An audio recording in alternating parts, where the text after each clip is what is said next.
Can you tell me a little bit about why you think you have a green career? Our software is green because it helps other people be green, basically. So we're in the business of helping sustainability professionals quantify their company's carbon footprint. So there's a lot of companies out there that are talking about being green, but only a kind of a small fraction of them are actually quantifying that. There's no reporting that they're actually doing. And so they're using anecdotes to have the veneer of being green, but they're not doing comprehensive accounting. So you don't really have a sense as a consumer as to whether you're buying a green product from a company like that versus other companies do very rigorous carbon accounting, and you can actually look up the numbers and see what their footprint is. My company helps companies keep track of all that data, calculate the carbon and the cost savings, and then visualize in charts and graphs where they have opportunities to reduce their footprint or other kinds of environmental impacts or social impacts they want to reduce. And what exactly does your position do? How are you a part of this puzzle? So I sell the software. So I reach out to sustainability professionals in different organizations. So that's how I met Calandra. I mean, I am an alum, William & Mary, but I look for sustainability professionals, sustainability managers, sustainability directors, environmental managers, and I meet with them to understand if they're doing any kind of quantification of their environmental performance for their company. Then if they are, I talk to them about what tools they're using to calculate that performance. And a lot of times they're still doing it in spreadsheets, which can work for smaller organizations, but gets a bit clunky as the organizations get larger and as the carbon emissions factors change and they have to keep these spreadsheets updated and they get kind of complex. Sometimes that leads to them working with us. What year did you graduate from William & Mary? 1994. And did you immediately start working for Scope 5 after that? No. What Scope 5 does didn't exist in 1994, much like pretty much every career that I've had since I graduated from college didn't really exist when I was in college.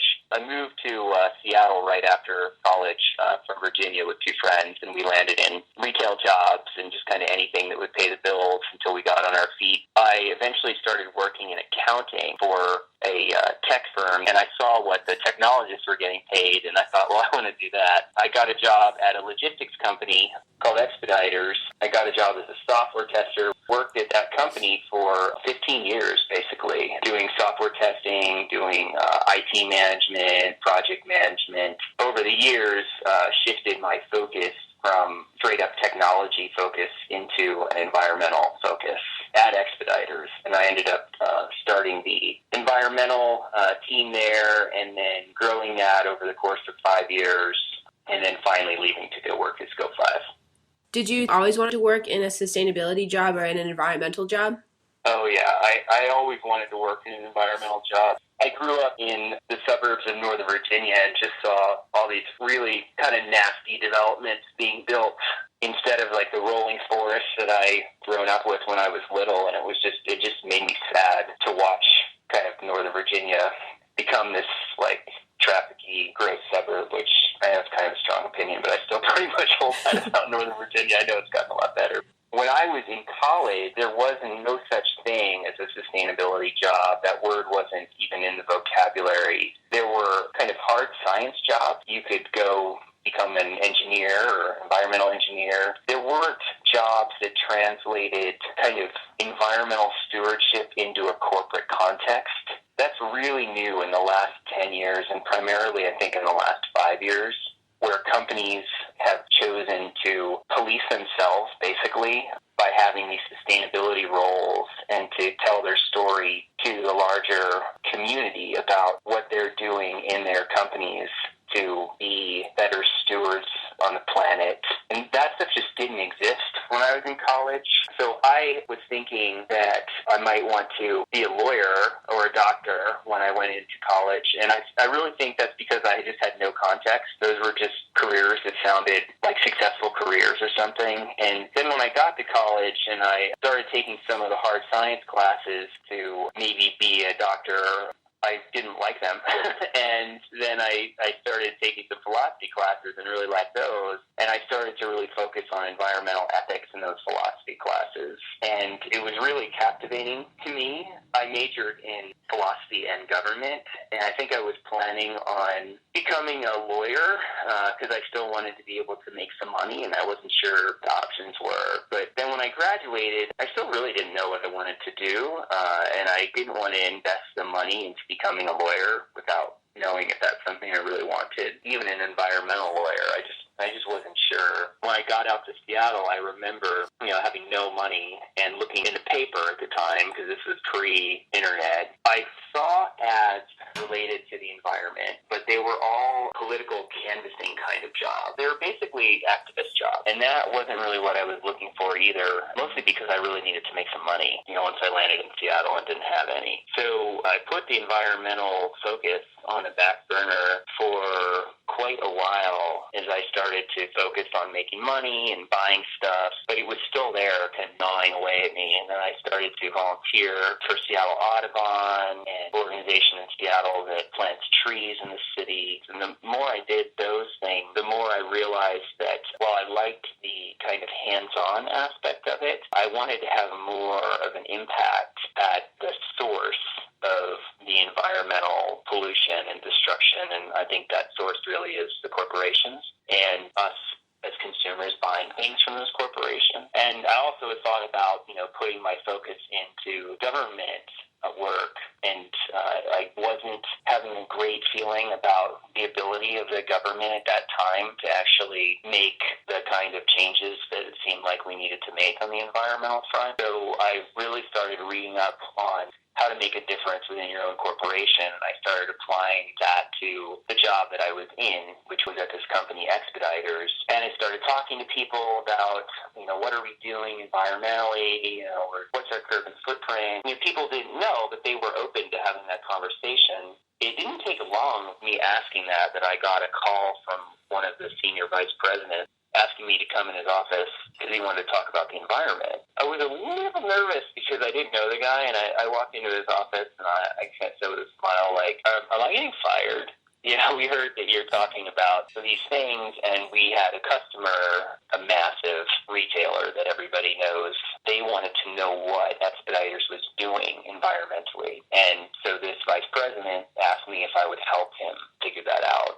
And 5 years later, we had over 200 green teams around the company, and that client was happy with what we were doing. And I felt a lot better about what I was doing at that company. Because before I dug in and really kind of researched and talked to the various people in the company, I just thought that we were probably horrible environmentally because we were a shipping company. And I really needed to research that stuff. That's what got me really interested in the quantification and reporting side of things. I'd actually really liked accounting. I just could not understand why that discipline was not applied to the environment, because it's totally possible. It's not that complicated to collect kilowatt hours and gallons of fuel and flights traveled and all these things that cost money and also create carbon. I just thought, why aren't companies doing this? And I still have that question. But I'm grateful for all these other companies that are doing it. It's giving me some hope that we are moving in a much better direction. What do you think is the incentive for companies to publish their carbon footprint? It's complex, and it depends on the corporation. I would say the majority of the ones, I talk to hundreds of sustainability professionals in a year. The major motivator is still at the very top of the organization wanting to do the right thing. We kind of have this perception of companies that they only do things for money, and I think that's a fair perception in a lot of cases, but the people I talk to who have real support in their organization are supported because the people at the top of their organization feel like it's the right thing to do. And quite frankly, if you don't feel like it's the right thing to do now, you're an idiot. There's just no ground to stand on anymore. And that's one of the reasons why I left Virginia, because I felt like I was still having conversations with people that were just stupid conversations. And I hope that it's changed there, and I do love Virginia in a lot of ways, but there's still a lot of conversations that are just wasting time. At the end of the day, the reason to do this environmental reporting is because we want to have a planet that is worth living on, that has nothing to do with finances. I can make the financial argument, like our customers save way more money than it costs to purchase our software, but the people I really want to talk to in corporations are the people who are doing this because they know it's the right thing to do. What are some of the things that you love about your job, and what are some of the things that you don't love? I love just about everything about it.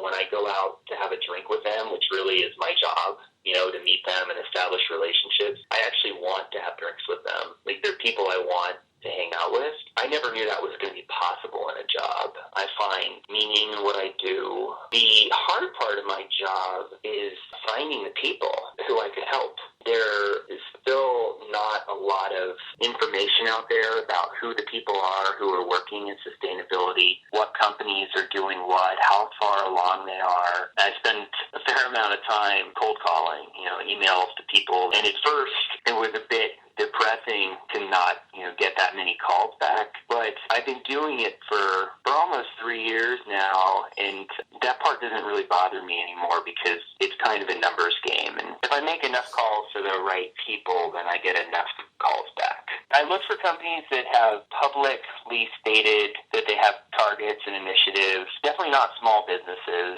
more in the mid to large range, because those are the companies that have more of an environmental impact that they could reduce, both in terms of dollars and CO2, and they're more likely to have professional people doing this. What are some skills that you wish you had had when you graduated, and is there anything that you wish you could go back and tell yourself? One thing I would tell myself is to definitely have a lot of fun in college. I did. I was on the crew team, and I had a great time. But there were times where I was like, I'm kind of blowing off my studies. And, I actually think that's okay. Like, I think that the beautiful, beautiful thing about William and Mary is that it prepares people to be citizens in their communities in a very real way. I'd say, have fun with school, make deep connections, and really indulge what is calling you personally. What do you feel called to do right now? How do you want to spend more moments of your time? Who do you want to spend that time with? And also, underneath all of that, how are you going to pay your bills? I try to be really pragmatic about those things. Find some things that you really like doing. Develop some skills in those areas.